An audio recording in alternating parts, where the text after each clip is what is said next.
किशोरावस्था में शरद बाबू ने अनेक नाटकों में अभिनय करके प्रशंसा पाई थी। उस समय जनता को नाटक देखने का बहुत शौक था। भले ही भले घर के लड़के मंच पर आए ये कोई स्वीकार करना नहीं चाहता था। शरद बाबू थे जन्मजात विद्रोही, इसलिए वे बराबर अभिनय में रुचि लेते रहे। कलकत्ता और फिर बर्मा जाकर भी उनका ये शौक किसी न किसी रूप में जीवित रहा। रंगून में उन्होंने बिलोमंगल थिएटर की स्थापना का प्रयास किया, परंतु गायिका विधुबाला की अकस्मात मृत्यु से इस थिएटर की भ्रूण हत्या हो गई। अभिनय में इतनी रुचि रहने पर उन जैसे कृतिकार के लिए स्वाभाविक था कि उनके मन में स्वयं नाटक लिखने की लालसा जागती रहे। जिस समय वह प्रसिद्धि के अंधकार के बाहर आए, उस समय उन्होंने अपने परम मित्र प्रमथ को एक पत्र लिखा था। मैंने भी एक नाटक लिखने का निश्चय किया। यदि अच्छा हो तो क्या उसका किसी थिएटर में अभिनय हो सकता है, लेकिन ऐसा लगता है कि यह मात्र प्रस्ताव होकर ही रह गया। वे नाटक नहीं लिख पाए। फिर धीरे धीरे इस ओर से उनका मन हटता गया। लगभग 15 वर्ष बाद जब उनके प्रशंसकों ने उनके उपन्यास के आधार पर नाटक लिखने की बात उठाई तो कुछ नया सा करने का प्रयास भी किया, तो उनका ध्यान फिर से इस ओर आकर्षित हुआ। श्री अक्षय चंद्र सरकार को इस संबंध में उन्होंने एक पत्र में लिखा। निम्न उपन्यासों को नाटक बनाकर अभिनय करने के संबंध में साधारण नियम इतना ही है कि यह नाटक छपाया नहीं जा सकेगा और कोई व्यापारी थिएटर वाला उससे आर्थोपार्जन नहीं कर पाएगा। यदि ना हो तो शौक से अभिनय करने और उसके टिकट बेचने में मेरी कोई मनाही नहीं। किन्हीं सज्जन ने दत्ता उपन्यास के आधार पर एक नाटक भी तैयार किया। शरद बाबू ने स्वयं उसमें संशोधन किए और उसका नाम विजय रख दिया। वे मानते थे कि नाटक बनाने के लिए उपन्यास की कथा को नया रूप देना होगा और एक काम उनके अलावा दूसरा व्यक्ति नहीं कर सकता। लेकिन यह नाटक आसानी से नहीं लिखा जा सकता था। उनके प्रकाशक हरिदास चट्टोपाध्याय जब उनसे निराश हो गए तो उन्होंने किसी और व्यक्ति से उसे लिखा लेना चाहा। शरद बाबू ने जवाब दिया, आप उसे दूसरे से लिखा लेना चाहते हैं, लेकिन क्या वो मुझसे जल्दी कर सकेगा? अनेक असुविधाएं उसे होगी। बीच में लेखक के स्वयं ना रहने से उनका दूर होना कठिन हो समझता और अभिनय की दृष्टि से भी वो बहुत अच्छा होगा। उसकी भी आशा नहीं रखता। मेरा अपना लिखा होने से वो बाधा नहीं रहती। आगे मैं भी एक नाटक विजय नाम से प्रकाशित कर सकता। दूसरे का लिखा होने से तो नहीं मैं कर सकूंगा। जतम अंग प्रबोध भू देखने को ले गए थे, सो दिया ही नहीं, कॉपी थी और उस पे अभिनय उपयोगी करके लिखना आरंभ किया था। इसी समय बिस्म आ पड़ा, पर विलंब होने से अर्थात विजय की आशा में बहुत क्षति होगी। व्यर्थ ही अभिनेताओं को वेतन देना पड़ रहा है। इस हालात में मैं क्या करूं, कुछ भी समझ में नहीं आ रहा है। पर एक तरह से पूरी पुस्तक तैयार है, केवल थोड़ा बहुत रही बदल और थोड़ा सा लिख कर कॉपी करवानी है। अगर इस बीच में अच्छा हो गया तो अवश्य ही कर डालूंगा। कुछ दिन पहले आपने ये फैसला किया होता तो कुछ बात और होती। चुनो तो देखने के लिए पहले हिस्से की तुलू के हाथ भेज रहा हूँ। इसे देखकर अगर समझे कि बाकी हिस्से को आप लिख सकेंगे तो मुझे जताना। शरद बाबू नाटक नहीं लिख सके, लेकिन अपनी अक्षमता को स्वीकार करते हुए भी उनके मन में विश्वास था कि वे लिख सकते हैं। यह विश्वास वसुपति चट्टोपाध्याय को लिखे एक पत्र में प्रकट हुआ। नाटक शायद मैं लिख सकता हूँ, कारण नाटक की जो अत्यंत प्रयोजनीय वस्तु है उसे कथोपकथन को लिखने का अभ्यास मुझे है। बात कैसे कहनी चाहिए, कितनी सरल बनाकर कहने से वो मन पर गहरा असर करती है, इस कौशल को नहीं जानता। ऐसा नहीं है। इसके अलावा अगर चरित्र या घटना निर्माण की बात कहते हो तो उस भी कर सकता हूँ, ऐसा मुझे विश्वास है। नाटक में घटना या सिचुएशन तैयार करनी पड़ती है। चरित्र सृजन के लिए ही चरित्र सृजन दो तरह से हो सकता है। एक है प्रकाश अर्थात पात्र पात्री, जो उसी को घटना परंपरा की सहायता से दर्शकों के सामने उपस्थित करना, और दूसरा है चरित्र का विकास अर्थात घटना परंपरा के अंदर से उसके जीवन में परिवर्तन दिखाना। ये अच्छाई की ओर हो सकता है और बुराई की ओर भी। मान लो कोई आदमी 20 साल पहले बेसन होटल में खाना खाता था, झूठ बोलता था और दूसरे बुरे काम भी करता था। आज वो धार्मिक वैष्णव है। बंकिम चंद्र के शब्दों में पत्तल पर मछली का रस गिर जाता है तो उसे हाथ से पोंछ देता है। फिर भी हो सकता है कि यह उसका दिखावटीपन ना हो, सच्चा आंतरिक परिवर्तन हो। कुछ घटनाओं के कारण या 10 से 5 भले आदमी के संपर्क में आकर उनसे आप प्रभावित होकर वो सचमुच ही बदल गया हो। अतः वह 20 वर्ष पहले जो था वो भी सत्य है और आज जो हो गया वो भी सही है। नाटक में इसी को रचना के अंदर से पाठक या दर्शक के सम्मुख ऐसे उपस्थित करना होगा कि यथार्थ दिखाई दे। उन्हें ऐसा नहीं लगना चाहिए कि रचना में इस परिवर्तन का कारण कहीं ढूंढने पर भी नहीं मिलता। काम कठिन है। और एक बात, उपन्यास की तरह नाटक में लचीलापन नहीं है। उसे एक निश्चित समय के बाद आगे नहीं बढ़ने दिया जा सकता। एक के बाद दूसरी घटना को सजा कर नाटक को दृश्यों या अंकों में विभाजित करना, ये भी चेष्टा करने पर शायद दुसाध्य नहीं। उन्होंने यह कहा, थिएटर केवल आनंद के लिए नहीं है, लोक शिक्षण का काम भी करता है। लेकिन अगर देश के नाट्यकारों ने इस सत्य को प्रतिपादित करते हुए कभी ऐसा नाटक लिखा है तो फौरन ही शांति रक्षा के नाम पर आइन की आड़ में राज्य सरकार द्वारा जब्त कर लिया गया। इसी कारण सत्य से वंचित हमारी नाट्यशाला आज देश के सामने ऐसे लज्जित, व्यर्थ और अर्थहीन है। संभवतः इसी कारण उन्होंने नाटक लिखने की ओर विशेष ध्यान नहीं दिया हो। केवल दत्ता, पल्ली समाज और देना पावना, इन तीनों उपन्यासों के नाट्य रूप के तैयार करके कोर्सी देना पावना को रूपांतरण है। इसका प्रथम प्रारूप कवि शिवराम चक्रवर्ती ने तैयार किया था। अंतिम रूप दिया था स्वयं शरद बाबू ने। भारती में इन्हीं के नाम प्रकाशित हुए और पारिश्रमिक रूप में 300 रुपये मिले। उसमें से 100 रुपये उन्होंने शिवराम चक्रवर्ती को दे दिया। नाट्य मंदिर के रंगपंच कोर्सी का निर्देशन उस समय के सुप्रसिद्ध निर्देशक श्री शिशिर भानुनी ने किया। मुख्य पात्रों की भूमिका में जीवानंद के रूप में स्वयं शिशिर भानुनी मंच पर आए। कोर्सी का अभिनय अभिनेत्री चारुबाला राय साहब के जो है योगेश बाबू और सागर सरदार का मनोरंजन भट्टाचार्य ने किया। शिशिर और चारू का अभिनय शरद को बहुत पसंद आया। मित्रों से उन्होंने उसकी बारी बारी प्रशंसा की, लेकिन उन्हें इस बात का सदा दुख रहा कि अपनी इच्छा के विरुद्ध शिशिर बाबू के कहने पर उन्हें नाटक को दुखांत बनाना पड़ा। उपन्यास में कहानी का अंत सुखद है। नाटक में जीवानंद को मारने की सार्थकता वे कभी स्वीकार नहीं कर सके।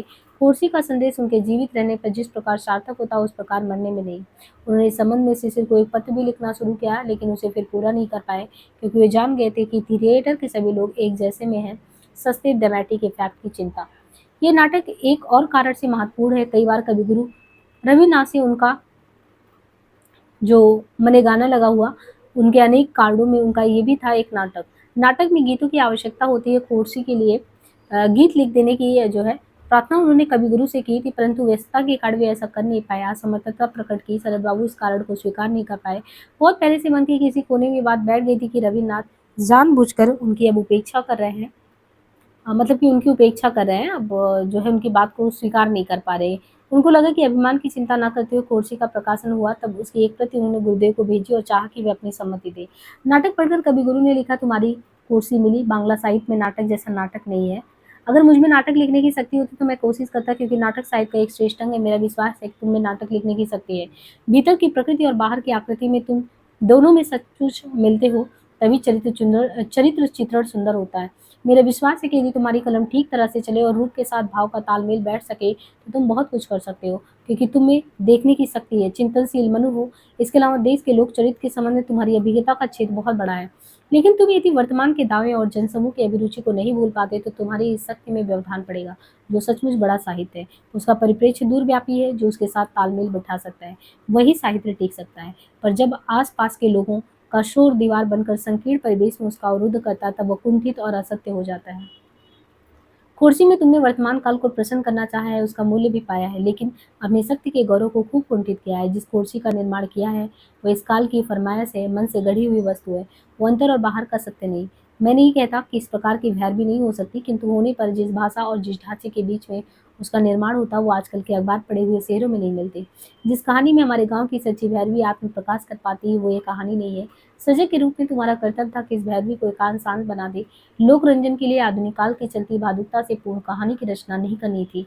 जानता हूँ मेरी बात से तुम्हें गुस्सा आएगा, किंतु तुम्हारी प्रतिभा में मुझे श्रद्धा है, तभी सरल मन से अपनी राय दे रहा हूँ। नहीं तो कोई आवश्यकता नहीं थी। तुम साहित्य के बड़े साधक हो, किंतु यदि सामान्य प्रलोभन से तुम्हारा तपोभंग होता है तो नुकसान साहित्य का है। तुम वर्तमान से मूल्य प्राप्त करके खुश हो सकते हो, किंतु शाश्वत काल के लिए क्या दे जाओगे। शरद बाबू गुरुदेव की इस धारणा से सहमत नहीं हो सके। अपने मनोभाव को व्यक्त करते हुए उन्होंने एक लंबा पत्र लिखा। यदि भी इस पत्र में आवेश और उफान नहीं है, फिर भी इतना तो स्पष्ट है कि गुरुदेव की बात अच्छी नहीं लगी। उन्होंने लिखा, यह नाटक मेरे उपन्यास को लेकर लिखा गया है, इसलिए उपन्यास में जितनी बात कह पाया और चरित्र चित्रण के लिए जितनी घटनाओं का समावेश कर पाया, नाटक में उतना नहीं कर सका। काल की दृष्टि में नाटक का परिसार बहुत छोटा, व्याप्त की दृष्टि से भी इसका स्थान संकीर्ण है। ये बात लिखते समय मैंने भी बार बार अनुभव किया था। ये ठीक नहीं हुआ। फिर उपन्यास जब इसका आधार है तब ठीक किस प्रकार ये हो सकता है ये नहीं सोच सकता। उपन्यास से नाटक तैयार करने पर एक ही दस होता, एक बार काम हो जाता, और दूसरी ओर गलती भी बहुत होती।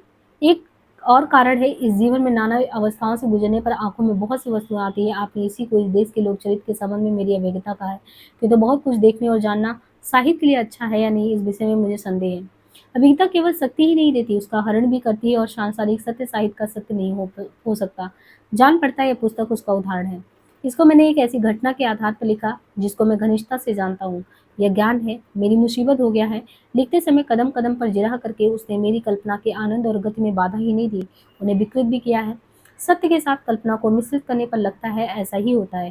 दुनिया में अचानक या सचमुच जो कुछ होता है उसको उसी रूप में लिखना इतिहास हो सकता है, साहित्य नहीं। किंतु सत्य के साथ कल्पना मिलाकर मेरी कुर्सी का जन्म हुआ। इस उपाय से साधारण जनता से तो बहुत आदर पाया, किंतु आपसे मूल्य नहीं पा सका। आपने ठीक ठीक क्या कहा वो मैं नहीं समझ सका। आपने परिप्रेक्ष्य का उल्लेख किया।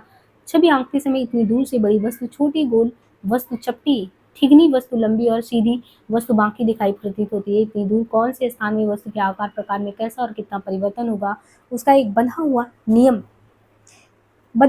है। कैमरा जैसे यंत्र को भी उस नियम से छुट्टी नहीं मिलती, परंतु साहित्य का तो ऐसा कोई बंधा हुआ नियम नहीं है। ये सब लेखक की रुचि और विचार बुद्धि पर डिपेंड करता है, अपने आप को कहाँ और कितनी दूर खड़ा करना होगा, इसका कोई निर्देश पाने का रास्ता नहीं। इसलिए मूर्ति का परिप्रेक्षित और साहित्य का परिप्रेक्षित कथा की दृष्टि से एक होने पर भी कार्य की दृष्टि से एक नहीं है। इसके अलावा साहित्य में वर्तमान काल जितना बड़ा सत्य है, भविष्य भी किसी तरह उतना ही बड़ा सत्य नहीं। नर नारियों को जो एकनिष्ठ प्रेम है, उसको लेकर इतने समय से इतने काव्य लिखे गए। मनुष्य ने इतनी तृप्ति पाई, आँखों का इतना जल बहाया, वो भी हो सकता है एक दिन हँसी का व्यापार हो जाएगा। अंततः ये असंभव नहीं, किंतु ऐसा होने पर भी आज तो कल्पना में भी उसको ग्रहण नहीं किया जा सकता। रामायण में राम रावण के युद्ध के ब्यौरे ने बहुत जगह ली। राक्षस और बंदरों ने मिलकर किस प्रकार लड़ाई की, किसने कौन सा अस्त्र मारा, इस सब में कितने ही नाम तथा कितने ही प्रकार के वर्णन आते हैं। किसका हाथ, किसका पैर और किसका गला कट गया, ये भी उपेक्षित नहीं हुआ। युद्ध क्षेत्र में ये ब्यौरा ना तो छोटा है ना तुच्छ, और न शायद उस जमाने की भीड़ ने कभी के निकट ये ब्यौरा मांगा भी था, और पाकर लोगों को अकृत्रिम आनंद भी मिला। पर आज इतने दिनों के बाद युद्ध क्षेत्र में युद्धार्थी वीरों का युद्ध कौशल बिल्कुल तुच्छ हो गया है। साहित्य के सुदूर विस्तृत परिप्रेक्ष्य ने शायद आपने उसी प्रकार की किसी बात को इंगित किया। मैंने कभी पहले नाटक नहीं लिखा, अब 2-1 लिखने की इच्छा होती है, किंतु बाधाएं भी बहुत है। मेरे उपन्यासों पर विचार पाठक समाज ने किया, उसका क्षेत्र प्रशस्त है, किंतु नाटकों के परीक्षक हैं कौन, ये समझना कठिन है। थिएटर वाले या बुद्ध दर्शक, कहाँ उसकी हाईकोर्ट है या कोई नहीं जानता। रामायण महाभारत या उन्हीं की तरह प्रतिष्ठित तार साहब के राजस्थान से कथानक लेकर नाटक लिखने पर परीक्षा में पास हुआ जा सकता है, लेकिन आपसे तो ताड़ना ही पानी होगी। आपने मेरी शक्ति का उल्लेख करके लिखा है, तुम यदि वर्तमान काल के दावे और लोगों की भीड़ की अभिरुचि नहीं भूल सके तो तुम्हारी इस शक्ति में व्यवधान पड़ेगा। आप बहुत से कामों में व्यस्त हैं, किंतु मेरी बड़ी इच्छा है कि आपके पास जाकर इस बात को ठीक तरह से मैं समझ लूँ। कारण वर्तमान काल भी एक बड़ी वस्तु है, इसका दावा न मानने से दंड मिलता है। इसके उत्तर में रविन्द्र ठाकुर ने लिखा, तुम्हें प्रतिभा है, इसलिए मैं तुमसे मांग करता हूँ, वो मांग साहित्य की तरफ से मांग है। बहुत से मामलों में वर्तमान का भोग वर्तमान काल में ही समाप्त हो जाता है, पर साहित्य में प्रत्येक जाति चिरकाल की संपत्ति की कल्पना करती है। इस संपत्ति को सृजन करने की जिनमें क्षमता है, वे वर्तमान की किसी प्रलोभन में ना आ जाए और उसका तपोभंग ना हो, यही हम लोग तहे दिल से चाहते हैं। जो लोग संसार में केवल वर्तमान काल की मांग की पूर्ति करने आए हैं, उनकी संख्या असीम है।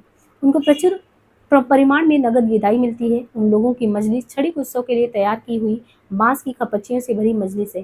यदि तुम वहाँ पैर रखो तो उससे तुम्हारी जाति चली जाएगी। तुमने लिखा है कि वर्तमान भी बहुत बड़ी वस्तु है, वहाँ पर वह सचमुच ही बहुत बड़ी वस्तु है, जहाँ अनुपस्थित काल में भी उसका प्रवेशाधिकार है। वर्तमान काल का एक बहुत बड़ा अंश है जो क्षण जीवियों का है। आधुनिक डेमोक्रेसी के युग में साहित्य के दरबार में गला फाड़ फाड़ कर वे अपनी मांग पेश करते रहे। इस युग में इस मांग से बचकर निकल जाना एक बहुत कठिन समस्या हो गई है।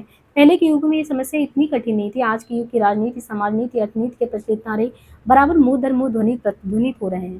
तुम्हारे सदृश साहित्यकारों को ऐसे लोगों से कहना चाहिए कि तुम लोगों का नारा मेरा नारा नहीं है। आदत दासुराय के जमाने में उस समय के काल ने दादुराय को प्रचुर पुरस्कार दिया था, पर उस काल ने जिस चेक पर दस्तखत किया था, उसे आधुनिक काल के बैंक में कैश नहीं किया जा सकता।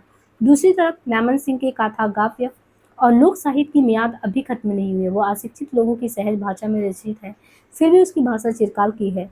मैंने तुम्हारी जो कहानियां आदि पढ़ी है, उनमें तुमने बिना किसी आयाम के चिरकाल के सत्य को मूर्त किया है। भीड़ की बाड़ी तुम्हारी बाड़ी में प्रविष्ट होकर सत्य के चित्रण पर अपनी छाप नहीं मार सकी। उस समय तुम भीड़ से दूर थे, पर इस समय तुम जो कुछ लिखते हो उसे पढ़ते हुए मुझे भय लगता है कि मैं कहीं ये आविष्कार ना कर बैसूं, तुम्हारी लेखनी पर तुम्हारी जानकारी या गैर जानकारी में भीड़ का भार बैठ गया है। वो इतनी बड़ी हानि है कि उसे मैं अपनी आंख से देख नहीं सकता। तुम्हारे नाटक की जिस परिचित की बात मैंने बताई, वो नाटक के कथानक के संबंध में है। तुमने जो कुछ कहना चाहा, उसे यदि उनकी परिस्थितियों के साथ संगत करके कहते, तो उससे वह भाषा और घटना में दूसरे ही रूप में सामने आता। मूल बात बनी रहती, पर रूप बदल जाता। कला में विषय के साथ रूप का सामंजस्य हो, तभी वो सत्य होता है। मन तुम्हारे इस नाटक के संबंध में जो मत व्यक्त किया, यदि वह तुम्हें असंगत जचे, तो उसे मन से एकदम निकाल दो। तुम्हारी सृष्टि का आदर्श तुम्हारे अपने ही मन में है। यदि तुमने उसकी रक्षा की, तो कुछ नहीं कहना है, पर यदि भीड़ के बूढ़े बुलावे में तुम्हारी लेखनी विकृत हुई, तो वो चिंतनीय है।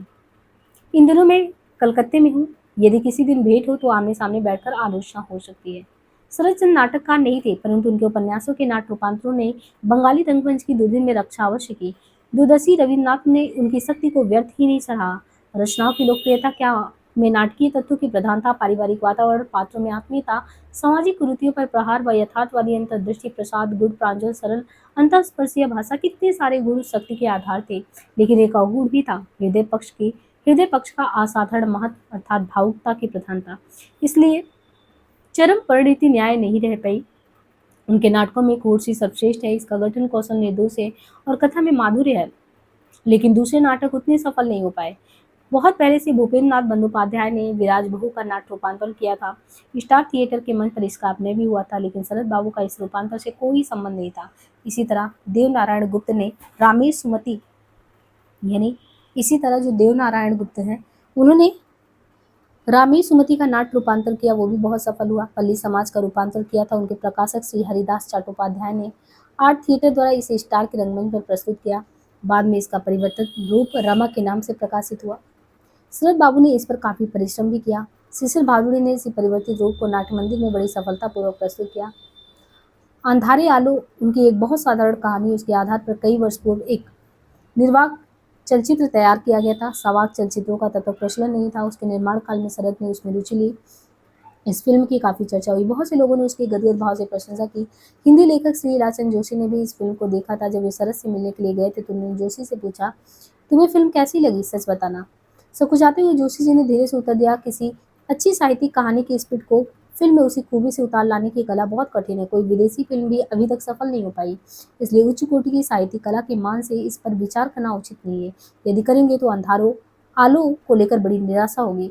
लेकिन मुझे तो शिकायत कुछ दूसरी ही बात की है। उत्सुकता से शरद ने पूछा, किस बात की? फिल्म निर्माता ने आपकी इसी कहानी को क्यों फिल्म के उपयुक्त समझा? साहित्यिक दृष्टि से इसे कहीं अच्छी है, आपकी और बहुत सी कहानियां हैं जो चित्रपट बनाने की दृष्टि से ज्यादा उपयुक्त होती। क्या अंधारों वाले साहित्यिक दृष्टि भी तुम्हें नहीं जचती? जचती है, फिर भी उसमें आपकी कला का निखरा हुआ रूप नहीं मिलता। कहानी में अवास्तविकता, कृत्रिमता और अपरिपक्वता के स्पष्ट मिलते हैं। लगता है ये कहानी आपने प्रारंभिक प्रयास के युग में लिखी होगी। नहीं, तुम्हारी ये धारणा एकदम गलत है। ये कहानी मैंने तब लिखी थी जब मेरे विचार परिपक्व हो चुके थे और मेरी लेखन शक्ति पूर्णतः विकसित। अकृत्रिम आश्चर्य से जोशी ने कहा, अच्छा, तो मैं समझता था कि देवदास से पहले ही आपने उसे लिखा होगा। पर तुम्हें इसे अपरिपक्वता कृत्रिमता कहाँ नजर आती है, ये तो तुम्हें बताया ही नहीं। जोशी जी ने विस्तार से कहानी की चर्चा करते हुए उसे अमनोवैज्ञानिक और अवास्तविक सिद्ध करने का प्रयास किया। कई क्षण तक शरद गंभीर भाव से सोचते रहे, फिर बोले, तुम यहाँ आशा क्यों करते हो कि औपन्यासिक सत्य जीवन के सत्य के अनुरूप ही होना चाहिए? क्या तुम ये चाहते हो कि उपन्यास जीवन का फोटो बनकर रह जाए? जो संभाव्य सत्य है उसके लिए भी उपन्यास या कहानी में गुंजाइश रखनी ही होगी, और फिर किसी विशेष आदर्श को उपस्थित करने के लिए यथार्थ को तोड़ना मरोड़ना भी पड़े तो इसमें कोई अनौचित्य भी नहीं है। जोशी जी ने उत्तर दिया, आदर्श का विरोध तो मैं नहीं करता। मैं ये भी नहीं मानता कि कोई कहानी उपन्यास जीवन का फोटो होना चाहिए था, पर या नहीं। जो आदर्श यथार्थ के आधार पर प्रतिष्ठित नहीं होता, आज के जीवन में उसका मैं कोई मूल्य मानने को तैयार नहीं हूँ। इसी कारण रूस के आदर्शवादी कलाकारों ने यथार्थ को बड़ी बारीकी से अपनाया। आदर्शवादी होने पर भी टॉल्स्टॉय ने प्रत्येक जीवन की सच्चाई को यथार्थवादी दृष्टिकोण कहकर स्वीकार किया। मैं जोला की कोट के प्रकृतवादी कलाकारों को विशेष महत्व नहीं देता। वे जीवन के अच्छे और गद्दे सभी पहलुओं को वैसा ही चित्रित करते हैं, अपने कर्तव्य को वैसे ही ठीक समझते हैं और उस चित्रण को किसी आदर्श की स्थापना के लिए साधन न मानकर अपने आप में साध्य मानते हैं। और आदर्श की स्थापना के लिए जीवन की सच्चाई पूर्णतः आवश्यक है, ये मेरा दृढ़ विश्वास है। शरद बाबू सहमत नहीं हो सके, लेकिन बड़े शांत भाव से उन्होंने कहा, तुम्हारे दृढ़ विश्वास को खंडित करने की प्रवृत्ति इस समय मुझ में नहीं जग पा रही है और न ही उपयुक्त तर्क ही मुझे सूझ रहा है। पर इतना मैं बता देना चाहता हूँ कि यथार्थवादी लेखकों की टेक्निक को मैं कभी नहीं अपनाऊंगा। वो मेरे स्वभाव के अनुकूल नहीं और न वह उस जीवन की चित्रण और उस आदर्श की स्थापना के लिए उपयुक्त है जो मुझे अभिष्ट है। जोशी जी ने इस अप्रिय प्रसंग को आगे नहीं बढ़ाया, उचित भी नहीं था, लेकिन जहाँ तक उनकी शिकायत का संबंध, वो सही है। कहानी में एक वेश्या का हृदय परिवर्तन दिखाया गया, परंतु अत्यंत आकस्मिक और अवास्तविक। छोटी सी कहानी में परस्पर विरुद्ध भाव का प्रस्फुटन इस प्रकार हुआ कि वह नाटकीय लगने लगा। उसे विश्वसनीय बनाने के लिए बड़े आयाम की आवश्यकता थी, इसलिए विस्तृत विश्लेषण के अभाव में वो सहज नहीं हुआ। कहा जा सकता है कि उसकी कथा वस्तु उपन्यास के लिए अधिक उपयुक्त है। शरद बाबू ने छोटी कहानियां अपेक्षाकृत कम लिखी। उनकी प्रतिभा का वास्तविक क्षेत्र उपन्यास ही है। अवाक चलचित्रों की उस अंधेरे में अंधारे आलू के अलावा चंद्रनाथ, देवदास, श्रीकांत, चरित्रहीन और स्वामी के आधार पर चित्रपट तैयार किए गए थे। ऐसा लगता है कि उन्होंने अपनी कुछ कहानी के आधार पर चित्र बनाने के अधिकार 15 वर्ष के लिए मंदन थिएटर को बेच दिए थे।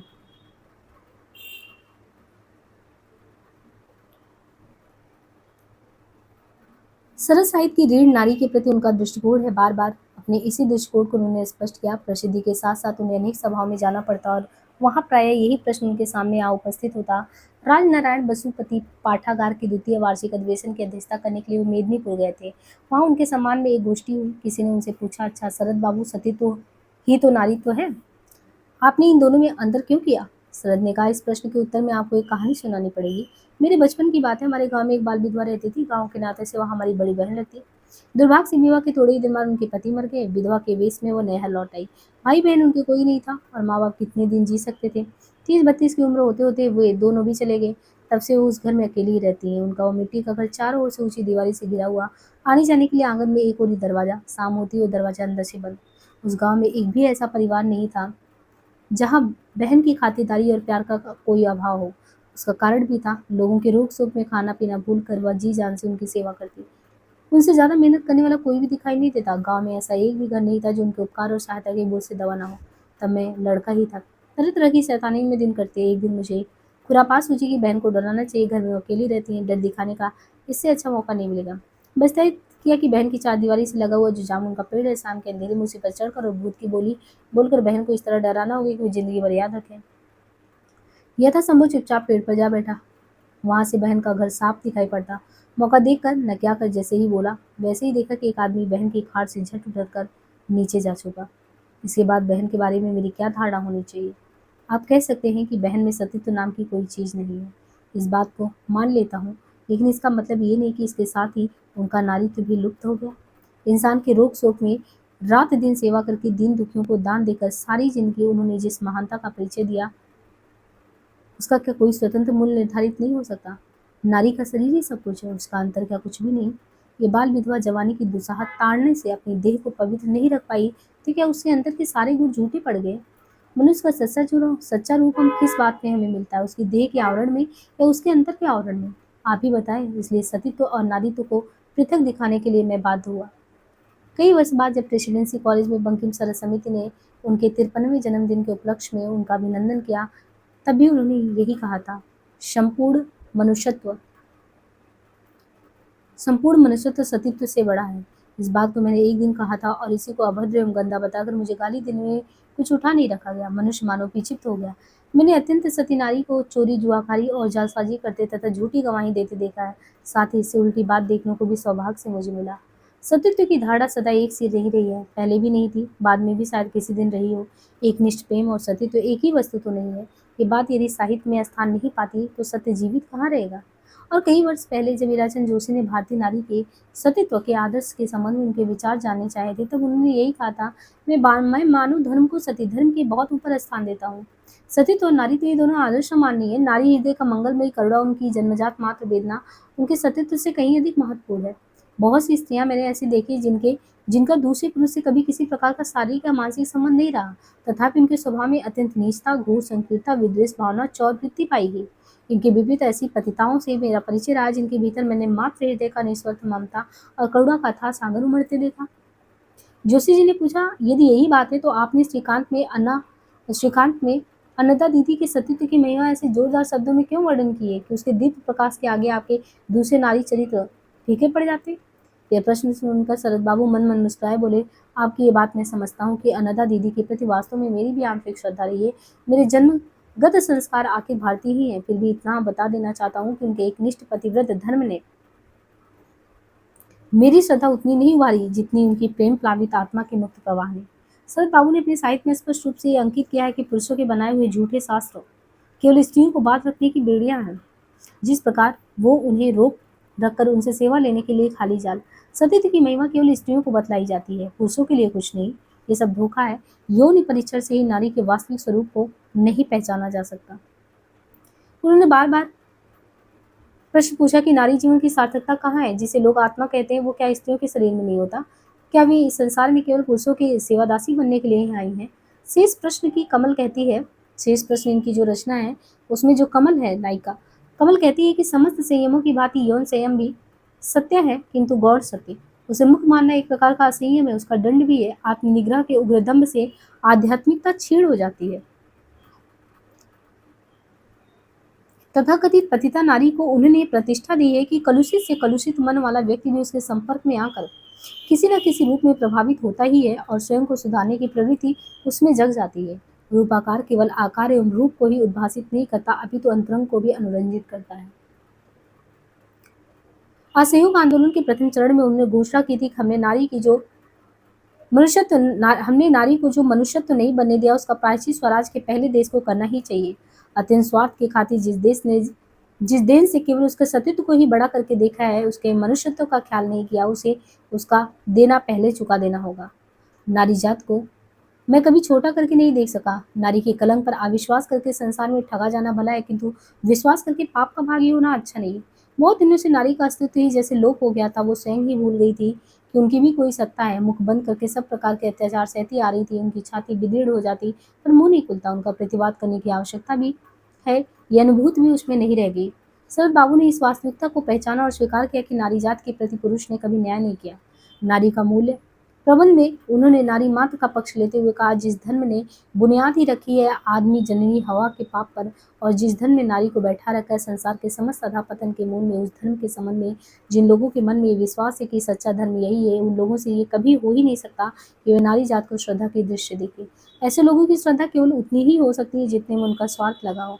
इससे अधिक चाहे श्रद्धा कहो, चाहे उनके न्यायोचित अधिकार कहो, वे वह न तो पुरुष है, न उसे आज 1000 वर्ष पहले दिया और न आज के 1000 वर्ष बाद ही।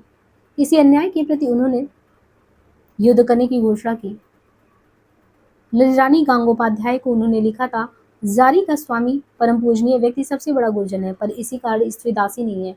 पर इस संसार ने नारी को जितना छोटा, जितना क्षुद्र, जितना तुच्छ कर दिया है, उसकी कोई तुलना नहीं। अपने एक मित्र की पत्नी से उन्होंने कहा था, रिधि पुरुष जाति ने तुम्हारे साथ अन्याय किया है, मैं सदा उसके विरुद्ध लड़ता रहूंगा। और सचमुच वे जीवन भर लड़ते रहे। इसी कारण से ही तुम्हें नारी जात के मसीहा बन गया और इसी कारण बंगाल के नारियों ने उनका अभूतपूर्व अभिनंदन किया। उनकी 57वीं जन्मजयंती के अवसर पर उनको अभिनंदन पत्र भेंट करते हुए गदगद होकर उन्होंने कहा, पराधीन देश के अधापति समाज क्यों असहाय अंतःपुराचारिणियों के हृदय को मुख आनंद वेदना को तुमने भाषा में मूर्त कर दिया। उनके दरगुर प्रतिकूल जीवन के सुख दुखों की सभी अनुभूतियों को निविड़ सहानुभूति में ढालकर तुमने साहित्य में सत्य करके प्रत्यक्ष करा दिया। तुम्हारी अनाविष्ट दृष्टि, सूक्ष्म पर्यवेक्षण, सामर्थ्य, सुगंभीर उपलब्धि, शक्ति तथा विचित्र मानव चरित्र की अंतलस्पर्शी अभिज्ञता ने निखिल नारी चित्र खई निगूढ़ प्रकृति का गुप्ततम पता भी लगा लिया। हे नारी चरित्र के परम रहस्य गाता, हम लोग तुम्हारी वंदना करते हैं।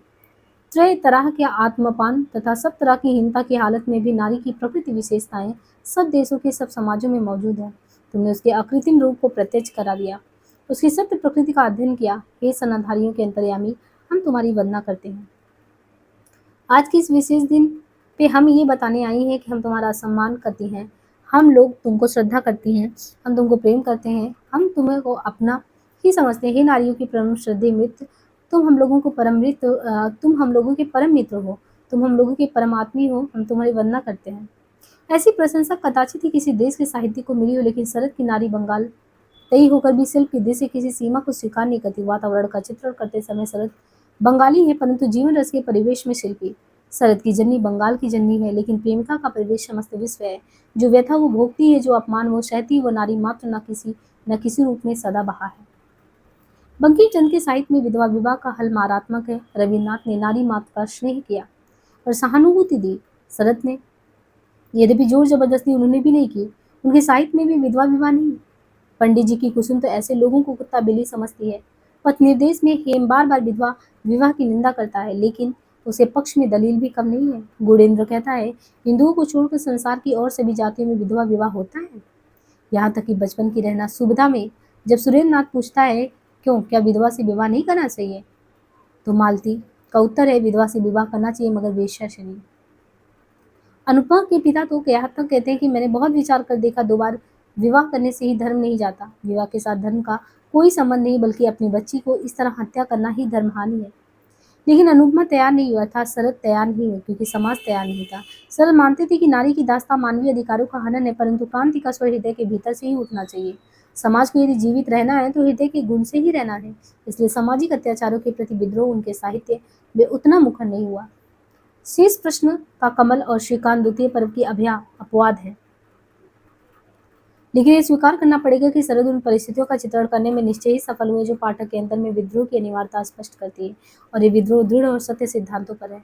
उन्हें बार बार कहा कि विधवा होना ही नारी जीवन की चरम हानि और सधवा होना ही सार्थकता, इन दोनों में से कोई सत्य नहीं है। शरद सास को स्वीकार करती है, पर उसे हृदय के ऊपर नहीं मानती। कमल विवाह को संसार में होने वाली अनेक घटनाओं से एक घटना बस मानती है कि उसी को जिस दिन से नारी का सर्वस्व मान लिया गया, उसी दिन से स्त्रियों के जीवन की सबसे बड़ी त्रासदी शुरू हो गई। यानी जीवन में ये कहते हैं कि शरद शरद की जो नायिका जो कमल है वो विवाह को एक संसार में होने वाली घटना, जैसे जीवन में बहुत सारी घटनाएं होती है तो विवाह भी तो एक घटना ही है, क्यों उसको जीवन का एकदम अभिन्न अंग मान लेना चाहिए। मानती है कि उसी को जिस दिन में नारी से सर्वस्व मान लिया गया उसी दिन से स्त्रियों के जीवन की सबसे बड़ी त्रासदी शुरू हुई। हृदय में प्रेम नहीं तो मंत्रपूर्ण विवाह विडंबना मात्र ही है। बारी का मूत्र निबंध में उन्होंने मानो भविष्यवाणी की, आगे चलकर एक ऐसा समय आएगा जबकि प्रेम के द्वारा दोनों का मिलकर एक होना अधिक महत्व समझा जाएगा और कानून के द्वारा दोनों को मिलाकर एक होना गॉड। सरस साहित्य में प्रिया है, जया है, जननी है, पतिता है, विप्लवी भी है, लेकिन बाहर से एक दिखाई देकर विवेक नहीं। राजलक्ष्मी की त्रासदी इतनी गढ़ और रहस्यमय है कि उसे समझ पाना असंभव है। जैसा कि उसका अंतर्विरोध, उसका द्वंद्व, वही उसकी सफलता। उसके विषाद में ही शिल्पी की चेतना मूर्त हुई। जिन्होंने प्रेम पाया सुखी हुए किसी के हृदय को उद्वेलित नहीं कर सकी। राजलक्ष्मी पार्वती और सावित्री राजलक्ष्मी पार्वती और सावित्री जैसी ही याद रह सकी अन्नदा, और ताल जैसी हो जो स्वामी को प्यार करके पीड़ा ही पा सकी, और अचला तो निर्धन महिम को एकनिष्ठ प्यार करती, पर उसका व्यक्ति स्वातंत्र दरिद्रता के सामाजिक वातावरण को नहीं सह पाता और अनजाने अनचाहे वो सुरेश को समर्पित हो जाती है। फिर भी सारी त्रासदी के अंत में ये कहने का साहस उसमें है, चिट्ठी लिखने पर तुम जवाब दोगे। याद रह सकी अभया की। सरस साहित्य में अभया एक ही है, पर वह उनके इस विश्वास के एक सतीत्व और नारीत्व एक ही नहीं। जीवन प्रतीक है, वो प्रतीक है इस सत्य का कि स्त्री पुरुष का मिलन तभी तक सत्य है जब तक वह पति पत्नी की प्रसन्नता का कारण बनता है। जिस क्षण लाभ से हानि का पलड़ा भारी होता है, पति जब एकमात्र भेद के जोर से स्त्री के समस्त अधिकारों को छीन लेता है, उसी क्षण वह स्वतः ही समाप्त हो जाता है। वो अपने प्रेमी रोहिणी बाबू के लिए अपने अत्याचारी पति को छोड़ देती है और ये कहने का साहस करती है कि ऐसे मनुष्य सारे जीवन को लंगड़ा बनाकर मैं सती का किताब नहीं खरीदना चाहती। श्रीकांत बाबू, निश्चय पूर्वक मैं कह सकती हूँ कि हमारे निष्पाप प्रेम ते संतान संसार में मनुष्यत्व के लिहाज से किसी भी हीन ना होगी। उसकी माता उसको ये भरोसा अवश्य दे जाएगी कि वो सत्य के बीच पैदा हुई है। सत्य से बढ़कर सहारा संसार में और कुछ नहीं। इस वस्तु से भ्रष्ट होना उसके लिए कठिन होगा। उन्होंने भी यानी पति भी तो मेरे ही साथ उन्हीं मंत्रों का उच्चारण किया था, किंतु वो एक निरर्थक बकवाद ही रहा। उनकी इच्छा पर जरा भी रोक ना लगा सका। क्या वो सारा बंधन, सारा उत्तरदायित्व मैं स्त्री हूँ इसलिए केवल मेरे ही ऊपर रह गया? वह मात्र बंगाल की नारी का स्वर नहीं, ये मनोभूमि है शाश्वत नारी का। शरद की सबसे दुर्बल नारी, विप्लवी नारी और विचारों की प्रतिमा, ये रक्त मांस की सहज दुर्पाई नारी नहीं, उसकी सबसे सशक्त नारी है पतिता। इस वर्ग को उन्होंने मात्र सहानुभूति ही नहीं दी, अंतर में छिपी नारी को मर्यादा भी दी। प्रेमी के लिए प्रेमी को त्याग करने का साहस दिया। चंद्रमुखी कह सकी, रूप का मोह तुम लोगों की अपेक्षा हम लोगों को बहुत ही कम होता है, इसलिए तुम लोगों की तरह हम लोग उन्मत्त नहीं हो जाते। लेकिन शरद की ये निविड़ सहानुभूति मात्र मौखिक ही नहीं थी, व्यवहार में भी वो नारियों के प्रति उतने ही संवेदनशील। इलाचंद जोशी ने लिखा है, जो साधारण से साधारण स्त्रियां भी उनके संपर्क में आई, उनके प्रति भी शरद के मन में कड़ुआ संवेदनशीलता, सहृदयता की भावना उमड़ती रही। कभी किसी भी नारी की आर्थिक या सहृदय जनित व्यवस्था से अनुचित लाभ उठाने की प्रवृत्ति उनके मन में नहीं जागी।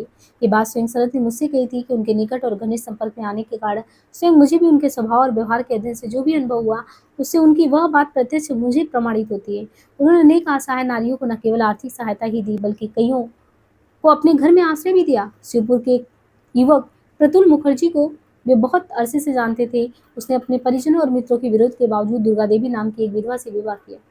विरोध के उस वातावरण में दुर्गा देवी को शरद ने कुछ समय के लिए अपने घर में शरण दिया और लिखना पढ़ना सिखाने की चेष्टा की, और स्वयं उनका विवाह क्या, इसका सबसे बड़ा प्रमाण नहीं। और क्या वे अपने प्रसिद्धि के शिखर पर उन तथाकथित दुष्चरित नारियों को भूल गए, जिनकी बस्ती में रंगून से आकर ठहरा करते, अनेक मित्रों से बातें करते देखकर लज्जा अनुभव होता। उस दिन वे कवि गुरु रघुन से मिलकर जोड़ा साकी से लौट रहे थे। बहुत देर हो गई थी। कवि गुरु ने किन्हीं सज्जन को आदेश दिया, गो शरद को सड़क तक पहुंचाओ। सड़क पर आने पर शरद ने ऐसा अनुभव किया कि बहुत देर बैठना पड़ा, इसलिए कुछ दूर पैदल चल लेना उचित होगा। इसलिए बातचीत करते हुए अचानक एक महल्ले के पास जा पहुंचे। सहसा एक नारी ने पुकारा, दादाजी, ओ दादाजी। शरद ने देखकर पहचाना कि वो तो पाये की माँ है। पास आकर पाये की माँ प्रणाम के अनंतर बोली, आज मेरा बड़ा सौभाग्य है दादाजी का आपके दर्शन हो गए।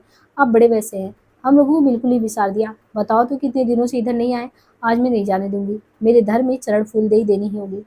साथ आने वाले सज्जन हथ पर ये सब देख रहे थे। शरद ने उनसे कहा, अब आप जाए, पकड़ा जब गया ही हूँ तो छुटकारा नहीं मिलेगा। वे सज्जन लौट गए और शरद पायसक मई के घर की ओर चल दिए। देखते देखते कितने ही लड़के लड़कियों ने दादाजी आए कहते उन्हें घेर लिया। किस तरह उनसे छुट्टी पाकर आगे बढ़े तो पाया कि 7 साल की माए विद्यासागर महाशय का चढ़ परिचय खोले मुंह लटकाए हैं। बोले, पांचू की माँ, तुम्हारा लड़का इस तरह से क्यों बैठा है? पढ़ना पड़ रहा है शायद, इसलिए क्या? पांचू की मैंने कहा, देखो ना दादाजी, कब से कह रही हूँ स्कूल में कल जो पढ़ा है उसे घर में अच्छी तरह पढ़ ले, तभी तो मास्टर के सामने सबक सुना पाएगा। लेकिन अभागा लड़का हरगिज सुनने के लिए तैयार नहीं। इतने पैसे नहीं कि घर पर मास्टर रखकर पढ़ाऊं। सरन ने कहा, अच्छा तुम अब जरा तंबाकू भर लाओ, मैं इसे पढ़ाता हूँ।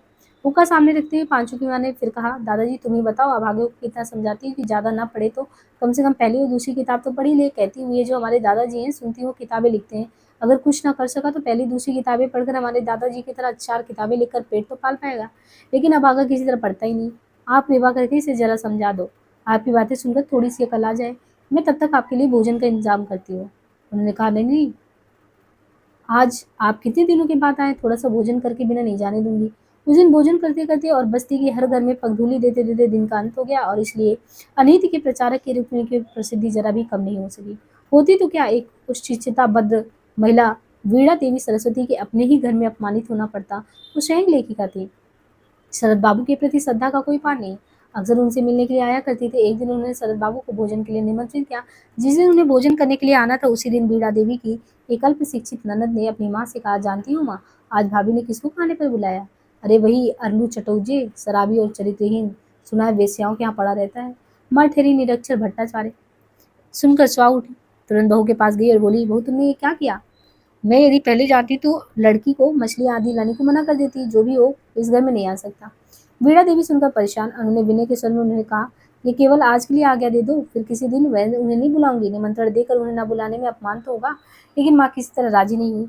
अपना अंतिम निर्णय देते हुए उन्होंने कहा, तुम अभी उसके पास जाओ और कहो कि अचानक मेरी सास बहुत ज्यादा बीमार हो गई है, इसलिए आज भोजन की व्यवस्था नहीं हो पाएगी।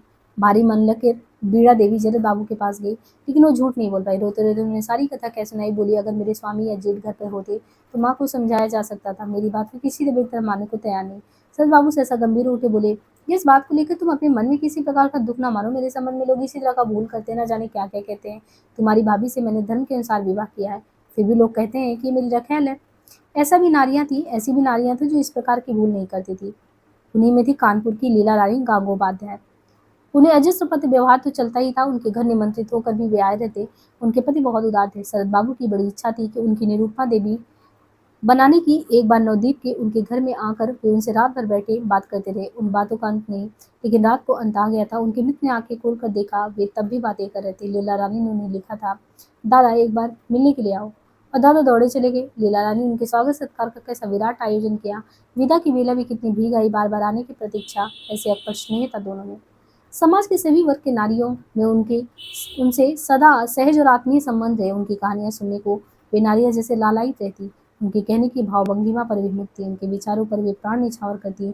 ऐसा निस्वार्थ, ऐसा उदार, ऐसा मुक्त मनुष्य अब से पहले उन्होंने कहाँ देखा था। उनकी इस अगाध भक्ति के कारण तो उन्हें जान सके और उनके प्रति होने वाले अन्याय के विरुद्ध संघर्ष कर सके, उन्हें मनुष्य की मर्यादा दिला सके। ये मर्यादा दिलाने के लिए उन्होंने मूक नारी को स्वर दिया और पतिता के अंतर में छिपे मनुष्य को खोजा। लेकिन इतना सब कुछ करने पर भी क्या वे अपने मन की आदर्श नारी यानी राज लक्ष्मी को अपने जीवन में पा सके, या न पाना ही उनके साहित्य की शक्ति थी। केवल नारी और विद्यार्थी ही नहीं, दूसरे बुद्धिजीवी भी समय समय पर उनको अपने बीच आने को पाके आतुर रहते। बड़े उत्साह से वे उनका स्वागत सम्मान करते, उन्हें नाना सम्मेलन का सभापतित्व करने का आग्रह पूर्वक आमंत्रित करते और उनका जन्मदिन मनाते। इन अवसरों पर जो गोष्ठियां होती उनमें साहित्यिक बंधु बांधव घरेलू वातावरण में उनसे दिन खोल कर बातें करते। वे भी वहां मुक्त मन से अपनी मान्यताओं को विवेचित करते, न कुछ छपाने का प्रयास करते, न रहस्यमय बनाने का। ऐसी एक गोष्ठी हुई थी मेदिनीपुर में, जिसमें उन्होंने केवल सतीत्व और नारीत्व संबंधी अपनी मान्यता का ही विश्लेषण नहीं किया, और भी अनेक महत्वपूर्ण प्रश्नों के उत्तर दिए। एक बंधु ने पूछा, आपने सतीत्व की प्राचीन धारणा के विरुद्ध एक रिवॉल्ट खड़ा कर दिया है, क्यों ये समझाइए। शरद ने उत्तर दिया, मैंने रिवॉल्ट नहीं खड़ा किया, ये तो युग का प्रभाव है। कोई धारणा या वस्तु बहुत प्राचीन काल से चली आई है, इसी कारण वो सही नहीं है। कुछ भी हमेशा के लिए सही नहीं हो सकता। सतीत्व परिपूर्ण मनुष्यता का एक अंग है, वो मनुष्यता पर हावी नहीं हो सकता। कर्तव्य और अधिकार का संबंध ऐसा अविच्छिन्न है कि एक ना रहे तो दूसरा निरर्थक। मैं सास का ज्ञाता होने का दावा नहीं करता, मेरा कोई धर्म ही नहीं है, पर जो कुछ मैं देखता आ रहा हूँ उससे लगता है कि शास्त्रों में पुरुषों के लिए किसी कर्तव्य की चर्चा नहीं है। उनके अधिकार ही अधिकार बताए गए हैं। पुरुषों के लिए कुछ वर्जित नहीं है, पर किसी युवती का जरा पैर फिसल जाए तो फिर उसकी मुक्ति नहीं। ऐसा क्यों?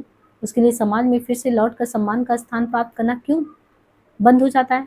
क्या उसके प्राण नहीं? मैं तो ये जानता हूँ कि उसमें उतना बड़ा प्राण है जितना किसी गृहस्थ सती में दुर्लभ है।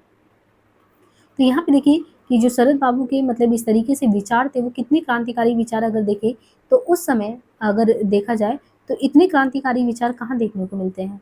तो कहते हैं कि पुरुष जो चाहे करके अपने को पतित कर लेता, पर क्या आप इसी कारण स्त्री को भी पतित होने देंगे? देंगे क्या का अर्थ है? मेरा केवल इतना कहना है कि आप जिस कसौटी पर स्वयं खड़े नहीं उतर पाते, उस पर नारी को कसने की ज़बरदस्ती क्यों करते हैं?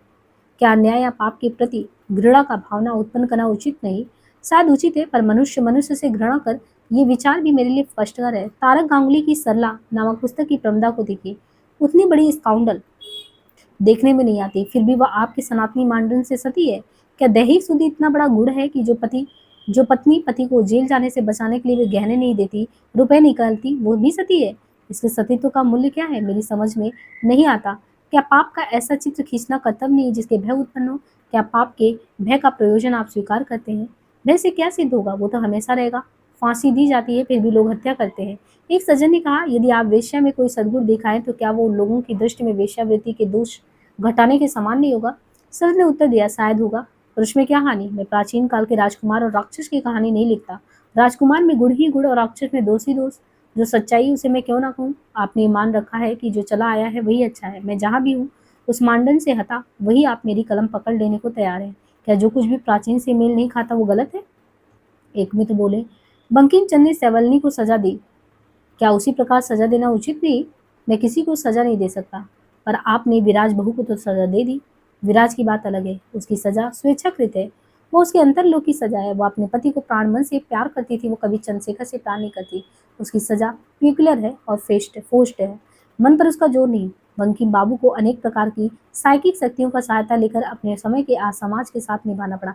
मेरा कहना ये है कि मैं अपनी रचना के द्वारा मनुष्य की आत्मा का अपमान नहीं करना चाहता। पुरुष हो या स्त्री, गिर कर उठने का रास्ता सबके लिए खुला होना चाहिए। हिंदुओं का समाज बड़ा निष्ठुर है, मुस्लिम समाज तुलनात्मक रूप से अच्छा है, ईसाई समाज उसमें भी अच्छा है। मेरे पल्ली समाज की रमा और रमेश को ही लीजिए, दोनों महाप्राण हैं, दोनों में से मंगल करने की कितनी अपार शक्ति है, पर दोनों के जीवन किस प्रकार नष्ट हो गए। इन दोनों का मिलन एक रिलीजियस यूनिटी नहीं हो पाया। ऐसा क्या हुआ? क्या ये सोचना वर्जित है? इतने बड़े प्राण नष्ट हो गए, पर क्या किसी दूसरे समाज में ऐसा होता है? मैं तो केवल चिंतन के मार्ग का संकेत देकर चुप हो जाता हूँ। आप लोग समस्या का समाधान करें, हम जो बाहर हैं उसमें उलझ कर रह जाते हैं। आंतरिक भी तो है, प्रेम कितनी बड़ी वस्तु है, उसकी शक्ति इतनी अपार है, इसे बताना संभव नहीं। इसे सारे दोष और सारी त्रुटियां ढक जाती हैं। या मानो शरद बाबू कहना चाहते हैं कि समाज की बाधा अनुमानुषिक है, उसे दूर करना ही चाहिए, परंतु समाज जब तक अंतर से सहज रूप में बाधाओं को दूर नहीं करता, तब तक बाधा के बंद द्वार भी सिर फोड़ते रहने ही होंगे। किसी ने पूछा, आत्मत्याग वाले हमारे प्राच आदर्श को आपकी रचना में कितना स्थान मिला? शरद ने उत्तर दिया सर जी ने उत्तर दिया कि आत्मत्याग अवश्य आप लोगों में बहुतों को मालूम नहीं, वह सुविधा आपको नहीं मिली। मैंने बहुत भटक कर देखा है कि दूसरे समाजों में विवाह से पहले स्त्री पुरुष एक दूसरे का हृदय जीतने के लिए कितना विराट आत्मत्याग करते हैं। प्रेम से बढ़कर आत्मत्याग की प्रेरणा और शिक्षा देने वाला क्या है? मैंने एक बर्मी लड़की को अपने प्रेमी से दो बात कर पाने के अज्ञात आनंद के निमित्त कई रात तक सांपों से भरे अंधेरे जंगल में प्रतीक्षा करते देखा है। मैं यौन मिलन के पहले की बात कह रहा हूँ। प्रेमिका के मन को जीतने के लिए कितनी विपुल चेष्टा, कितनी आंतरिक साधना करनी पड़ती है, उसमें कितना माधुर्य है, वो मैंने प्रत्यक्ष किया है। उसे मैं भूल नहीं सकता। इस प्राप्ति के लिए जितना त्याग, चेष्टा और साधना करनी पड़ती है, उसे मनुष्य नोबल और बड़ी सीमा तक महान हो जाता है। हमारे यहाँ विवाहित जोड़े में तो कुछ भी संभावना नहीं। जीतने में जो आनंद है, जीवन पर उसका जो महान प्रभाव पड़ता है, उससे वंचित रह जाते हैं। जय के लिए कितनी व्यग्रता, आकुलता मैंने देखी है। वे इस प्रक्रिया से शांति संचित करते हैं, अपनी योग्यता बढ़ाते हैं और जरूरत पड़ने पर द्वंद्व युद्ध में उतर पड़ते हैं। वे प्रेम की मर्यादा जानते हैं, उन्हें उनका सम्मान रखना पड़ता है। यहाँ क्या होता है, समाज उन्हें पकड़ बांध कर कुछ मन पढ़वा कर एक कर देता है। उन्हें एक साथ रहना सोना होगा, स्वयं कुछ नहीं करना पड़ता। अच्छी खासी गृहस्थी जम जाती है, बच्चे होते हैं, कभी कभी झगड़े भी हो जाते हैं, पर उन्हें प्रेम का जीता जागता आनंद प्राप्त नहीं होता। पशुओं में व्यग्रता और आकुलता देखी जाती है, तो क्या वो इससे श्रेष्ठ हो गए? कह सकते हैं कि ये पासो है, पर इसी कारण है तो नहीं। उनमें जो आनंद है वो दुर्लभ है, वो क्षणिक हो सकता है, पर वो बहुत प्रभावशाली है। जय का आनंद कम नहीं होता। स्वयं निमित्त मनुष्य जिस प्रकार महान है, उसी प्रकार जो अपनी प्रेमिका को जीतते हैं वे भी महान है। पर मैं सदाचार को भी मानता हूँ, सौंदर्य की चर्चा ही सब कुछ नहीं है। पर क्या ऐसे विचार हिंदू धर्म के प्रतिकूल नहीं? किसी विशेष धर्म के संबंध में मैं ना तो कभी कुछ कहता हूँ ना कहना चाहता हूँ। शायद मैं किसी धर्म में आस्था नहीं रखता, पर इतना तो कहूँगा, जिसे आप हिंदू धर्म कहते हैं उसी पर हम पंगु और जय बनाने की सबसे ज़्यादा जिम्मेदारी है। इस्लाम में मनुष्यता का कहीं अधिक आदर है, ईसाइयत में उससे भी ज़्यादा। मेरी कृतियों में मेरे पात्र बोलते हैं, उनमें से किसी के वक्तव्य में मेरा वक्तव्य नहीं आता। मैं उन बातों को ना तो मानता हूँ ना मान सकता हूँ। मेरे निकट जीवन ही सब कुछ है। जीवन के बाद जीवन है या नहीं मैं नहीं जानता। रहने दीजिए, ये सब सुनना आपको अच्छा नहीं लगेगा। मैंने जो अभी हृदय जीतने की बात कही थी वो शायद पहले भी थी। अपनी योग्यता दिखाकर नारी के हृदय को जीतना पड़ता है। ऐसा सब जातियों और सब समाजों में होता है। किसी तरह घुट कर सावधानी से लक्ष्मण रेखा के अंदर जिंदगी काट देना उन्हें नहीं रुचता। इस कारण उनमें से बहुत तेरे जीवन में वास्तविक आनंद की खोजी थी। शरद बाबू भी आनंद के उपासक हैं, पर उनका आनंद संयम के बिना कुछ नहीं है। यही उनकी साहित्यिक अभिव्यक्ति का प्राण है। अगले वर्ष चंदन नगर की गोष्ठी में उन्होंने इस संयम की तो चर्चा की, अपने साहित्य सृजन की पृष्ठभूमि और परिवेश पर भी प्रकाश डाला। स्थानीय प्रवर्तक संघ के निमंत्रण पर भी वहां गए। विप्लवी युग के नेता चारूचंद्र राय, मतीलाल राय तथा वसंत बंदोपाध्याय आदि बहुत सक्रिय थे। मुख्य राजबंदी श्री बलाई चंद उन्हें प्राणी त्रास से स्वयं अपने साथ चंदन नगर ले गए। यह गोष्ठी बहुत ही अंतरंग थी। परिवार की तरह सब लोग शरद को घेर कर बैठ गए और प्रश्नों के द्वारा एक दूसरे को समझने की चेष्टा करने लगे। प्रारंभ हुआ शरद के वंश परिचय से। वे बोले, सुनकर दुख होगा, वंश का कोई गौरव मेरे पास नहीं। जिन लोगों ने हमारे इतिहास का ईंट पत्थर खोज कर ढूंढ निकाला और कहते ये देखो हमारे ये था वो था, उनकी बात सुनकर खुश नहीं होता। मैं तो कहता हूँ कि हमारे यहाँ कुछ भी नहीं था, इसलिए दुख करने की कोई बात नहीं। प्राचीन वस्तुओं को लेकर गर्व करने से बात नहीं बनती, नूतन कर लो। मती बाबू की पुस्तकें मैं खूब पढ़ता हूँ। वे इस देश के फिर से पुराने ढंग पर खड़ा करना चाहते हैं, नया को गढ़ना चाहते हैं, किंतु उधार हुआ धर्म, भगवत भक्ति, यही सब शास्त्रों का साधन का कोई मूल्य नहीं। शास्त्र साधन यदि इतनी महान होती तो इतने छोटे कैसे होते हम। नाना लोग नाना बातें कहेंगे। सभी जाते हैं जिनमें आत्मसम्मान की अनुभूति बहुत है, वो लोग स्वाधीन कहकर संसार को अपना परिचय देते हैं। हम लोग इतने बड़े होकर भी पठानों, मुगलों और फिर अंग्रेजों के जूते तले रौंद दिए गए। हमारा आध्यात्मिक जीवन बहुत ऊंचा है, किंतु यदि इतने ही बड़े थे तो छोटा क्यों हुए जा रहे हैं। देश जिस त्याग के बीच से गुजरा, मुझे लगता है कि ठीक उसी में कोई गलती छिपी होगी। उसे खोज में नहीं पाते, क्रमशः अवनति की ओर चले जा रहे हैं। 4 जनों को सुनाकर कहता आया हूँ, बताया कि यह 1000 वर्षों से ही हमारी दुर्दशा क्यों हुई, ये क्यों कर संभव हुआ। कोई यदि इसका कारण खोज सके तो देश का महान उपकार हो। असल बात यह है कि मैं संस्कार का पक्षपाती नहीं। पुराण नामक वस्त्र की पोशाक भर बदल देना मैं नहीं चाहता। पाथेर दाबी में मैंने समझाया कि संस्कार का अर्थ क्या है। वह अच्छा कुछ नहीं, जो वस्तु खराब है, बहुत दिन चलने के कारण ढीली ढाली होकर हिलने जुलने लगी है, उसे सुधार कर खड़ा करना है, जिस प्रकार गवर्नमेंट का शासन सुधार। दूसरा जन जो क्रांति चाहता है उसका अर्थ वो कुछ नहीं, केवल आमूल परिवर्तन है। हम बूढ़ों का दल ये नहीं चाहता, वे लोग सुधार करना चाहते हैं। मुझे लगता है मरम्मत करने से चीजें अच्छी नहीं बनती। जो निश्चल हो चुका है, जो खराब है, उसे सुधार कर फिर से खड़ा करना उचित नहीं।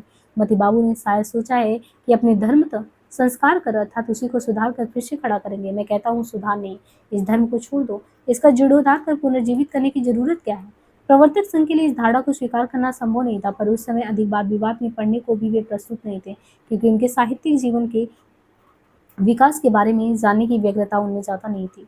सर बाबू पहले तो अपने को साहित्यिक ही मानने को तैयार नहीं थे। बोले, मैं तो पेट के खातिर साहित्यिक बना हूँ। लेकिन फिर गंभीर होकर उन्होंने कहा, साहित्य का मूल है सहित से, अर्थात सबके सहित सहानुभूति रखना आवश्यक है। घर बैठे आराम कुर्सी पर पड़े रहकर साहित्य सृष्टि नहीं होती। हाँ, नकल हो सकती है। साहित्यकार यदि मानव को ना देखे तो साहित्य नहीं होता। ये लोग करते क्या है कि पुस्तक के किसी एक कैरेक्टर को लेकर उसी में कुछ रहो बदल कर एक नवीन कैरेक्टर की सृष्टि कर डालते हैं। मानव क्या है, मानव को देखे बिना नहीं समझा जा सकता। अत्यंत कुत्सित गंदगी के भीतर भी मैंने इतनी मानवता देखी है, उसकी कल्पना हम कर ही नहीं सकती। मेरी स्मरण शक्ति बहुत अच्छी है, जानने की इच्छा मेरी बराबर बनी रहती है। मानव के भीतर की सत्ता को जानना ही तो मेरा उद्देश्य है।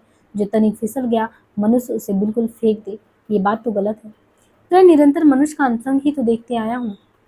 उसने कहा, दूसरे के कंधे से बंदूक चलाना, अन्य की अभिज्ञता को अपना बनाना, ये मैंने कभी नहीं किया। बहुत ही अभागा ये करेगा। वास्तविक जीवन को देखना चाहने पर सुचिता असुचिता के चक्कर में पड़ने से बात नहीं बनेगी। अभिज्ञता के कारण ही गोरकी, टॉलस्टॉय, शेक्सपियर आदि पढ़ने से बात नहीं बनेगा। सुचिता के फेर में नहीं, मतलब कि ये कहते हैं कि गोरकी, टॉलस्टॉय, शेक्सपियर ये सब सुचिता के फेर में नहीं पड़े। मूर्त रचना करना चाहने पर कल्पना से काम नहीं चलता, अपनी अभिज्ञता चाहिए। दूसरों की रचनाएं मैंने बहुत कम पढ़ी। मेरे घर पर जो पुस्तकें हैं उनमें अधिकांश साइंस की हैं, इसलिए मेरी रचनाओं में युक्तियों का प्रयोग या समन्वयात्मक परिणाम अधिक है। रूप और स्वभाव का वर्णन प्राय नहीं, वह सब 2-4 वाक्यों में ही निपटा देता हूँ।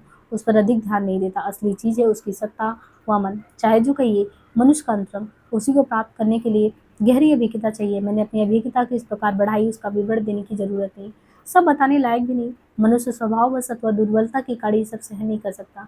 रविंद्र के उस गीत में जैसा ये जो विष है वह मेरे ही हिस्से में पड़ा, उसे जो अमृत निकला वो अपनी रचनाओं द्वारा सबको दिया। बहुत से लोग कहते हैं और ठीक कहते हैं कि आपके चरित्रों को पढ़ने पर लगता है मानो वो काल्पनिक नहीं है, पर मेरे 90% चरित्रों का आधार तो सही है ना। किंतु ये भी ध्यान में रखना होगा कि सत्य मात्र साहित्य नहीं, ऐसी अनेक सत्य घटनाएं जिन्हें साहित्य की संज्ञा नहीं दी जा सकती, किंतु बुनियाद सत्य पर न खड़ी करने से पात्र प्राणवान तो नहीं होते। नींव पक्की होने पर कोई भय नहीं। मैंने जो चरित्र देखे पर पार्श्विक घात प्रतिघात के कारण उनकी जो परिणति हुई वो विचित्र की है चित्रित, इसी से मुझे डरने की कोई आवश्यकता नहीं।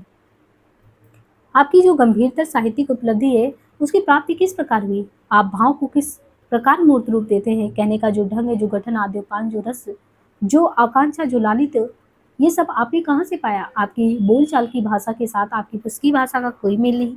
ना तो ये पाथेदाबी की भाषा और ना किसी अन्य रचना की। ये मैं नहीं कह सकता कि भाषा तो अपने आप ही आती है। मेरे लिखने का ढंग साधारण से अलग है। मैंने पहले ही कहा, मेरी स्मरण शक्ति बहुत तेज है।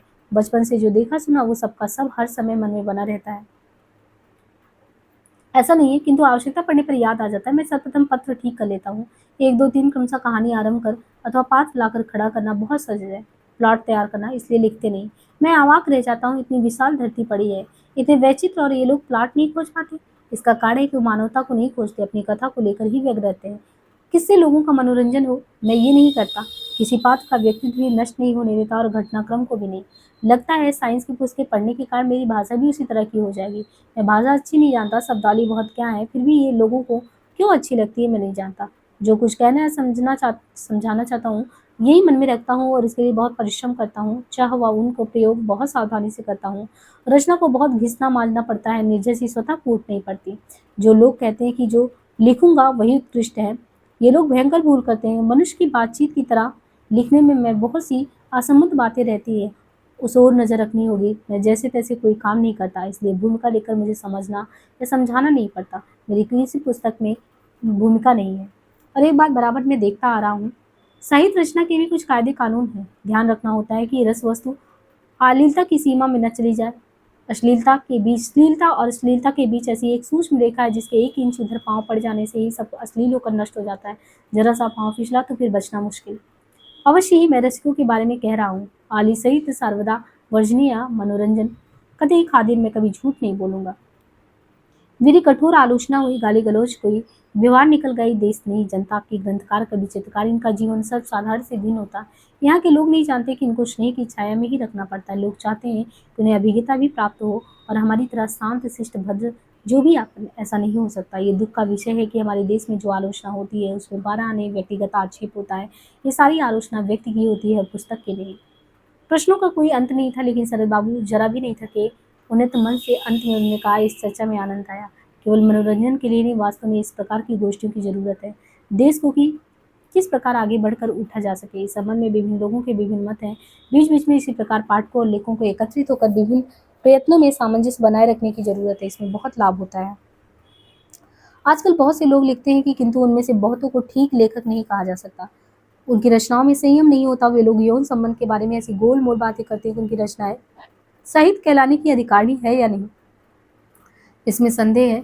इन सारी रचनाओं में अधिकांश बाहर से उड़ाया हुआ है, अपनी खुद की अभिज्ञता नहीं, इसलिए दूसरे से उधार ली हुई चीज को चलाने जाकर अशोभनीय कांड कर बैठते हैं। किसी के कुछ कहने पर लोग जिद करते हुए कहते हैं, खूब करेंगे, कहेंगे, लिखेंगे, किंतु ये ठीक नहीं।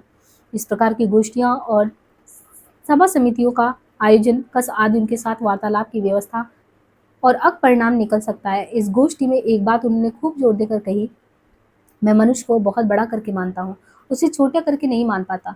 लिंकन ने भी एक दिन घोषणा की थी कि मैं किसी व्यक्ति को पतित देखना नहीं चाहता। सुनो रे मनुष्य भाई, साबर ऊपर मनुष्य सत्य, ताहर ऊपर नाई चंडीदास। इन गोष्ठियों के अलावा उनकी जन्म जयंती के अवसर पर जो सम्मेलन होते थे वो एक और दृश्य से भी महत्वपूर्ण। उनके साथ अनायास ही कविगुरु रविन्द्रनाथ ठाकुर का संबंध जुड़ गया और एक क्रम संभवतः उनके 42वें दिन से आरंभ हुआ। उस वर्ष हावड़ा शिवपुर साहित्य संसद में उनका सम्मान किया गया। अगले वर्ष 43वें जन्मदिन के अवसर पर यूनिवर्सिटी इंस्टीट्यूट में प्रसिद्ध लेखक श्री प्रमथ चौधरी के सभापतित्व में उनका सार्वजनिक अभिनंदन किया गया। संयोजकों की बड़ी इच्छा थी कि सभा की अध्यक्षता रविन्द्र ठाकुर करें, लेकिन वे ये निमंत्रण स्वीकार नहीं कर सके। उन्होंने महाराजा जगदीन का नाम सुनाया और उनके लिए आग्रह करते हुए स्वयं पत्र भी लिख दिया, लेकिन अंत में आश्वस्त हो जाने के कारण वे भी नहीं आ पाए, इसलिए प्रमथ चौधरी ही अध्यक्ष हुए। गुरुदेव स्वयं तो नहीं आ सके, लेकिन उन्हें आशीर्वाद देते हुए एक पत्र उन्होंने लिख भेजा। श्रीयुत शरद चंद्र चट्टोपाध्याय का सम्मान करने वाली सभा में बंगाल के सभी पाठकों के साथ मैं भी अभिनंदन जताता हूँ। आज भी सशरीर पूछी पर हूँ। इससे समय लंघन का अपराध प्रतिशत प्रबल होता है। ये याद दिलाने के लिए नाना उपलक्ष्य सदा ही होते रहते हैं।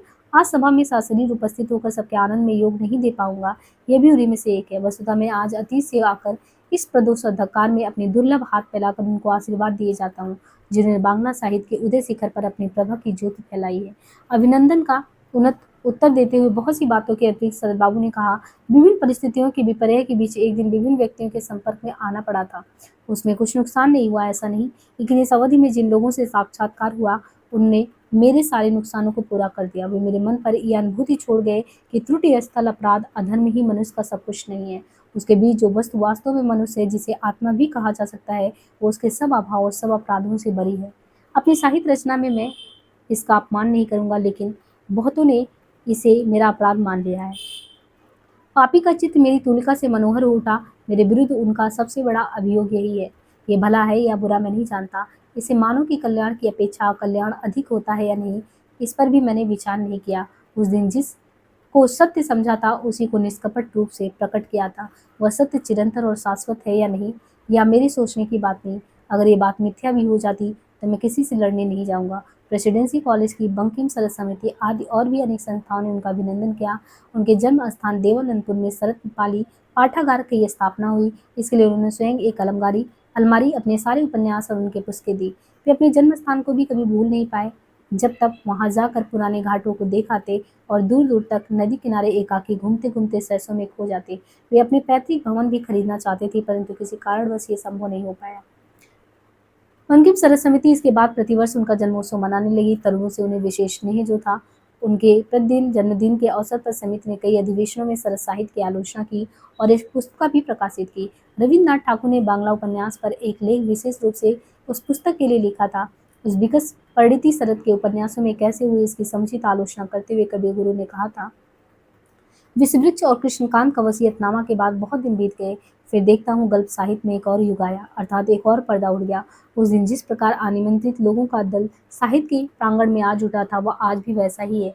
वैसा ही उत्साह, वैसा ही आनंद, वैसी ही जनता। इस बार निमंत्रण करता है शरद चंद्र।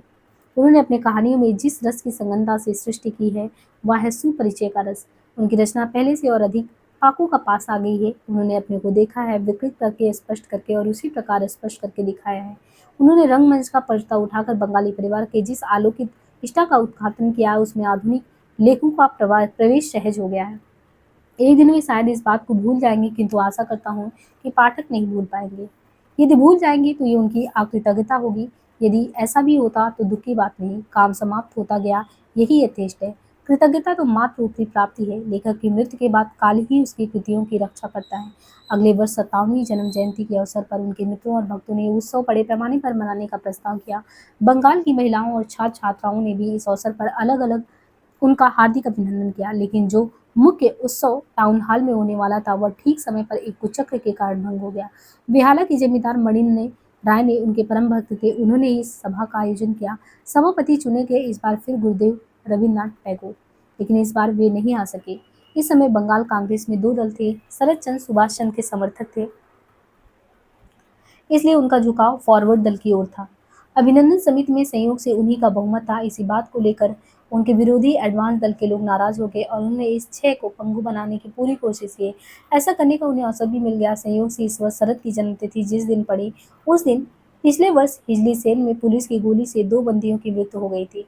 इसी को उपलक्ष्य मानकर एडवांस दल ने साहित्य के हीरो की अभ्यर्थना को धूमिल कर दिया, जो उनके मित्र और प्रिय थे और बाद में फिर वैसे ही हो गए।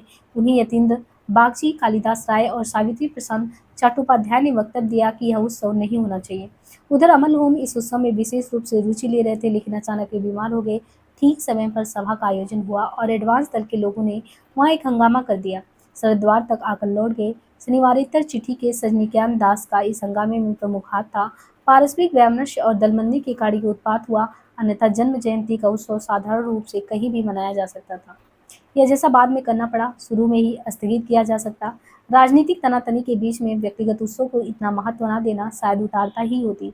अंततः शरद वंदना समिति ने 2 दिन बाद वह उत्सव मनाया। उनके सम्मान में एक पुस्तक शरद वंदना प्रकाशित की और उन्हें अनेक बहुमूल्य उपहार भेंट में दिए। इस दुर्घटना का एकमात्र कारण यही नहीं था। उन दिनों देश में सांप्रदायिक निर्णय के कारण बहुत उत्तेजना फैली हुई। गांधी जी अशोक के प्रसद को लेकर आमरण अनशन करने का निश्चय कर चुके थे। इस निश्चय से देशवासियों का उद्विग्न होना स्वाभाविक था। यतीन्द्र मोहन बागची आदि के विरोध का मुख्य कारण भी यही था। अन्यथा शरत वंदना में उनकी रचनाएं भी हैं। गुरुदेव रविन्द्रनाथ ठाकुर भी इसलिए शायद उस सभा में नहीं आ सके थे। उनके ना आने का एक और भी कारण हो सकता है, कुछ ही दिन पूर्व जनवरी में उनके दोहित्र का देहांत हो गया था। अपने पद उन्होंने जिस विशेष उद्वेगजनक सांसारिक घटना का जिक्र किया वो शायद यही था। व्यक्तिगत पत्र के अलावा अपना आशीर्वाद एक सार्वजनिक पत्र के रूप में भी भेजते हुए उन्होंने लिखा था कि विशेष उद्वेगजनक सांसारिक घटना के कारण तुम्हारे जन्मदिन के उस समय होने वाली सभा में उपस्थित रहना संभव नहीं हो सका। मेरी आंतरिक शुभकामना पत्र के रूप में तुम्हारे पास मैं भेज रहा हूँ। तुम्हारी उम्र अधिक नहीं है, तुम्हारी सृष्टि का क्षेत्र तुम्हारे सामने दूर दूर तक फैला है। तुम्हारी जय यात्रा की अभी समाप्ति नहीं हुई है। उस असमाप्त यात्रा पथ के बीच में अकस्मात तुमकी खड़ा करना, अर्घ्य देना मेरी दृष्टि में सोचता हूँ असमय के। अभी तुम्हारे स्तब्ध होने का अवकाश नहीं आया। अभी तुम्हारा हरा भरा सुदूर भविष्य तुम्हें पुकार रहा है। 70 वर्ष पूरा करके कर्म साधना के अंतिम चरण में पहुंच गया हूँ। कर्तव्य पथ की प्रदक्षिणा संपूर्ण कर देने पर भी यदि मुझे अब भी चलना पड़ता तो केवल पुनरावर्तन मात्र है। इसी कारण कुछ दिन पहले मेरे देश ने मेरे जीवन का शेष प्राप्त समारोह करके चुका दिया। साधारण जन के सामने मेरा परिचय समाप्त हो गया। ये कहकर शेष कृत संभव हो गया। आकाश के सावन के मेघ जब अपना दान पूर्ण कर देते हैं तभी धरती पर शरद की पुष्पांजलि प्रस्तुत होती है। इसके बाद मेघ यदि संपूर्ण विश्राम नहीं करते तो वह वर्षा पुनरावृत्ति मात्र रहता। ये तो जागती है ना। तुम्हारा वो समय नहीं आया। अभी तो तुम्हें देश को प्रतिदिन हुई नई रचनाओं से नया नया आनंद दान करते रहना और उस उल्लास के साथ देश तुम्हारी सदा जयध्वनि करता रहेगा। पथ में पथ पथ पर तुम प्रीति पाओगे, आदर पाओगे, पथ के दोनों ओर जियोगे। सब नए फूल खिल उठेंगे। ये सब तुम्हारे अंत में सबके हाथों से तुम्हारे मुकुट के लिए तुम्हारी अंतिम वरमाला गुथी जाएगी। वो दिन अभी बहुत दूर है। आज देश की जनता तुम्हारे मार्ग की साथी है। दिन पर दिन वह तुमसे पाथे का दावा करेगी। उनकी वही इच्छा तुम पूर्ण करो। पद के अंत में पहुंचा हुआ मैं यही कामना करता हूँ। जन साधारण जो सम्मान का अनुष्ठान करके बीच में समाप्ति का शांति वाचन करते हैं, तुम्हारे लिए वो संगत नहीं। ये बात तुम निश्चय मानो। तुम्हारे जन्मदिन के उपलक्ष्य में काल यात्रा नाम की एक नाटिका तुम्हारे नाम उत्सर्ग करता हूँ। आशा करता हूँ ये दान तुम्हारे अयोग्य नहीं होगा। इसका यह है कि रथ यात्रा के उस समय हठात सम्मान नारी ये देखते हैं महाकाल का रथ अचल है। मानव समाज की सबसे बड़ी दुर्गति काल की यही गतिहीनता है। मनुष्य मनुष्य में जो संबंध बंधन देश देश युग में प्रसारित हो गए वही बंधन उस रथ को खींचने वाली रस्सी है। उन बंधनों में अनेक ग्रंथियां पड़ जाने पर मानव संबंध असत्य और असमान हो जाते हैं। उनसे रथ नहीं चलता। इन्हीं संबंधों को असत्य इतने समय तक जिनको विशेष रूप से पीड़ित करता है, अपमानित करता है, सुधन के श्रेष्ठ अधिकार से वंचित करता है। आज महाकाल अपने रथ के वाहन के रूप में उनका ही आह्वान कर रहा है। उनका असम्मान नष्ट होने पर ही, संबंधों का सामने दूर होने पर ही रथ सामने की ओर चलेगा। काल की रथ यात्रा की बाधा दूर करने के लिए जिस महामंत्र की कोई आवश्यकता है वो तुम्हारी प्रबल लेखनी द्वारा सार्थक हो, इसी आशीर्वाद के साथ तुम्हारे दीर्घ जीवन की कामना करता हूँ। इस आशीर्वाद में कवि ने कहा तुम्हारी जय यात्रा की अभी समाप्ति नहीं हुई है। उसी असमाप्त यात्रा पथ के बीच में अकस्मात तुमको खड़ा करके अर्घ्य देना मेरी दृष्टि में असामयिक है। इस वाक्य का बहुत से लोगों ने गलत अर्थ निकाला। स्वयं शरद भी मन ही मन बहुत प्रसन्न नहीं थे। एक मित्र ने उनसे कहा भी था कि रविन्द्रनाथ उनका ठीक ठाक आदर नहीं करते। उन्होंने काल यात्रा नाम की जो नाटिका उन्हें समर्पित की वो इतनी नगण्य है कि उसका नाम तक कोई नहीं जानता। अगर वे मुझे कोई भी पुस्तक समर्पित ना करते तो मुझे और भी खुशी होती। जो भी हो, वह दान मैंने गुरु का आशीर्वाद समझकर स्वीकार कर लिया, किंतु इसमें मेरा क्षोभ कम नहीं होगा। लेकिन उन्होंने गुरुदेव को जो पत्र लिखा उसमें इस बात का आभास तक नहीं है। उन्होंने लिखा समय की गति के साथ साथ आपका जो आशीर्वाद मिला वो मेरे लिए श्रेष्ठ पुरस्कार है। आपका तुच्छतम दान भी संसार में किसी भी साहित्य के लिए संपदा है। इस दान को सिर माथे पर लेता हूँ। मेरी तकदीर अच्छी है कि उस दिन आपका कलकत्ता आना संभव नहीं हुआ। आते तो उस दिन का अनाचार देखकर अलहत ही साथी होते। सबसे बढ़कर दुख की बात ये थी कि प्राय मेरे समवयस्क साहित्यिकों ने ही इस उपद्रव का सूत्रपात किया। सांत्वना की बात केवल यह है कि रस की वे लोग पसंद करते। मैं उपलक्ष्य मात्र, क्योंकि पिछले साल जयंती में यानी आपकी जयंती में भी उन्होंने कुछ कम दुख देने की चेष्टा नहीं की थी। मैं एक दिन आपको प्रणाम करने आना चाहता हूँ लेकिन संकोचवश नहीं आ पाता। कोई कुछ समझ न बैठे। इस पत्र का बहुत ही सुंदर उत्तर दिया गुरुदेव ने। लिखा, तुम्हारे प्रति जो अत्याचार हुआ उसका विवरण जानकर लज्जा आती, किंतु ये बात निसंदेह ठीक है कि देश की जनता के हृदय पर तुमने अधिकार कर लिया है। इस प्रेम से बढ़कर मूल्यवान अन्य और कुछ नहीं हो सकता। पर यह प्यार पाया है तो आघात भी सहना होगा। केवल यदि ऐसे ही मिलता और उसको लेकर किसी के मन में कोई विरोध न होता तो उस यश का गौरव नहीं रहता। तुम्हारी प्रतिष्ठा जितनी बढ़ेगी उतना ही दुख बढ़ेगा। इसके लिए मन को पक्का कर रखो। अपने आशीर्वाद में भी गुरुदेव ने जो भावना प्रकट की उसमें कोई दुराभिसंधि नहीं सही बात को उन्होंने सही रूप में ही रखा। इस प्रकार के आदर अभ्यर्थना व्यक्ति को गतिहीन करने में अधिक समर्थ होती। ये चरम सत्य है। गुरुदेव शरद बाबू की रचनाओं के प्रशंसक थे। अनेक बार अनेक लेखों में उन्होंने इस बात का प्रमाण दिया। 5 वर्ष पूर्व साहित्य में नवोन्था नाम के निबंध में उन्होंने लिखा था, शरद बाबू की कहानी बंगालियों की कहानी है, किंतु उनका कहानी कहना एकांत रूप से बंगालियों का नहीं है। इसलिए उनके क्या कथा साहित्य के जगन्नाथ क्षेत्र में जाति विचार की बात नहीं उठ सकती। उनका कहानी कहने का सर्जनीय आदर्श ही विस्तार के क्षेत्र में सब लोगों को वेला दे। उस आदत को छोटा होते ही निमंत्रण भी छोटा हो जाता है।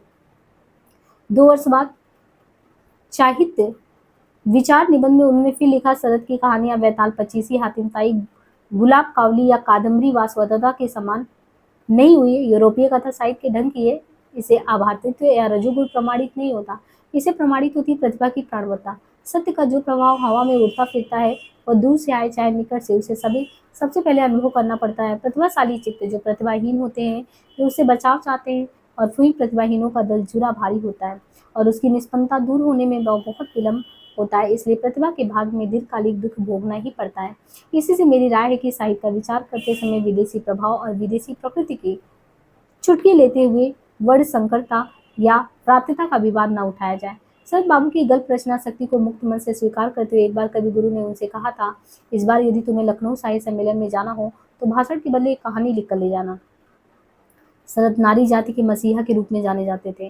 कवि गुरु ने भी अपनी एक प्रसिद्ध लंबी कविता साधारण में कहा कि साधारण नारी शरद को अपनी मनोवेदना प्रकट करने वाले लेखक के रूप में जानती है कि यदि शरद बाबू उनकी कथा लिख देंगे तो उसका उद्धार हो जाएगा। इसलिए वो साधारण लड़की उनसे विनती करती है, पाँव पड़ती हूँ, तुम्हारी एक कहानी लिखो शरद बाबू, नितांत साधारण लड़की की कहानी।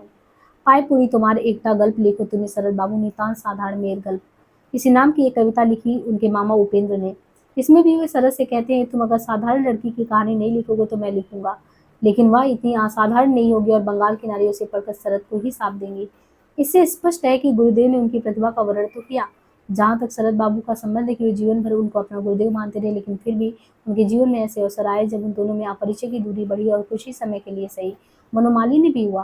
कई वर्ष पूर्व कवि ने शरद के और अपने दोनों के परम भक्त संगीतज्ञ दिलीप कुमार राय को एक पत्र लिखा। उसमें उन्होंने अपने और शरद के बीच पैदा हो जाने वाले व्यवधान की चर्चा भी की। किसी पत्र लेखक ने बताया कि शरद को विश्वास है कि मैं उसके ऊपर विरक्त हूँ, जो मुझे अच्छी तरह जानते हैं कि वे इतनी बड़ी भूल नहीं कर सकते। राजनीति या किसी विषय में मत न मिलने को मैंने कभी भी फौजदारी दंड विधान के तहत नहीं माना। यदि मैं किसी दिन स्वराज सरकार का अधिनायक होता हूँ, ऐसा होने पर तुम पूर्ण रूप से निश्चित रह सकते हो कि मेरे साथ तुम्हारे संगीत का मेल न होने पर भी तुम्हारा धन और जीवन सुरक्षित रहेगा। शरद ने मेरे प्रति कोई अपराध नहीं किया। शायद तुम जानते हो कि शरद के संबंध में मैंने कभी अश्रद्धा प्रकाशित नहीं की। शुरू से ही मैं उनकी प्रशंसा करता आ रहा हूँ। बहुत लोग कहानी लिखने में शरद को मुझसे श्रेष्ठ मानते हैं। ये मेरे चिंता करने की बात इसलिए नहीं कि काव्य रचना में मैं शरद से श्रेष्ठ हूँ कि मैं बहुत दिनों से होम्योपैथी की चर्चा करता आ रहा हूँ। ऐसा होने पर भी तुम्हारे स्वर्गीय नाना जी को जन साधारण मुझसे बड़ा डॉक्टर मानते हैं। तब मेरे एक यही सांत्वना है कि वे मेरे समान छोटी कहानी नहीं लिख सकते। सभी कहते हैं कि मुझसे तुम्हारा कंठस्वर अच्छा है। उसको लेकर यह आस्पद ना करके मैं ये कहता हूँ कि मंटू से मेरा हस्तलिखित बहुत अच्छा है।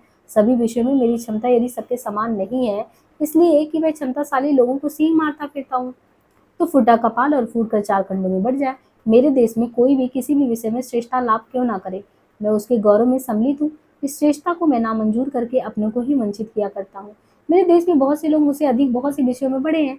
यह अहंकार मैं संसार के सामने कर सकता हूँ। शरद की एक समय की चरखा भक्ति को लेकर मैंने तुम्हारे सामने बार बार हंसी की है। कभी नहीं हंसा, गंभीर होकर बैठता। यदि मेरे मन में लेस मात्र भी कांटे का घाव होता। कारण व्यक्तिगत कारणों से जिनसे मेरी विमुखता है, उनकी निंदा करने में मुझे बड़ी लज्जा आती है। जिनकी प्रशंसा नहीं कर सकता उसकी निंदा नहीं कर सकता। जब मेरे हाथ में साधन पत्रिका थी तब मैंने साहित्य को अच्छा बुरा नहीं कहा था। बंकिम की 1-2 बार निंदा की क्योंकि उनकी प्रशंसा करना मेरे लिए स्वाभाविक था। उनका ठिकाना नहीं जानता, तुम निश्चय ही जानते हो, इसलिए उनसे मिलकर यह पत्र द्वारा बता दो कि मैं सर्वांतः कारण से उनकी कल्याण कामना करता हूँ। चरखा छोड़कर उन्होंने कलम पकड़ी।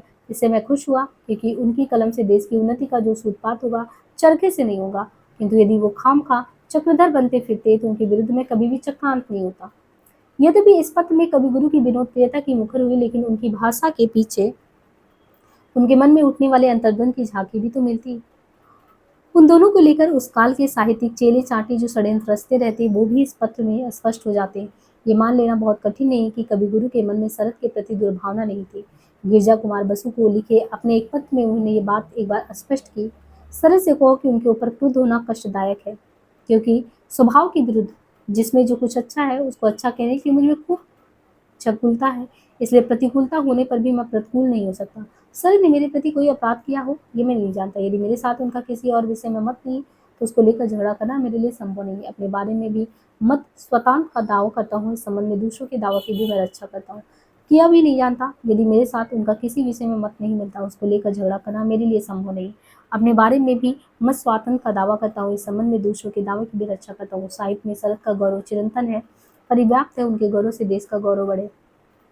गुरुदेव ने जो कामना व्यक्त की वो निरंतर फलीभूत हो रहा है, उनके गौरव से देश का गौरव सचमुच बढ़ रहा है। देश के बाहर भी उनकी ख्याति पहुंच गई है। श्रीकांत प्रथम वर्ग का अनुवाद अंग्रेजी में हो चुका है।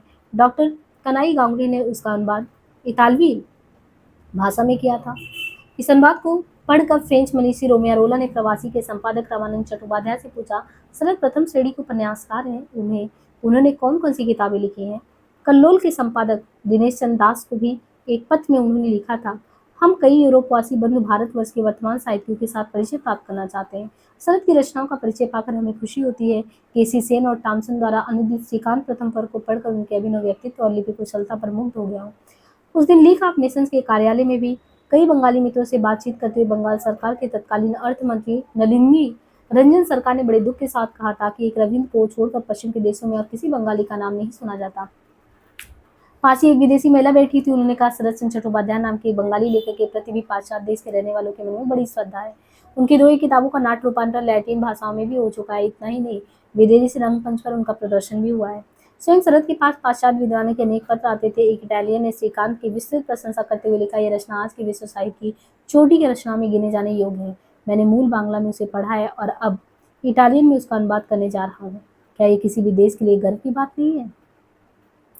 तो इस तरीके से बांग्ला साहित्य को बहुत आगे ले जाने वाले थे शरद चंद्र चट्टोपाध्याय। और ये आवारा मसीहा आपको पढ़ के शरद की जीवनी जो थोड़ा बहुत भी आप जान पा रहे होंगे, तो नहीं पढ़े होंगे तो आप कोशिश करेंगे कि आप इनकी सारी रचनाओं को, चरित्रहीन है, श्रीकांत है ना, ये सारे ही पढ़ जाओ। तो हम आगे अगले कड़ी में करेंगे।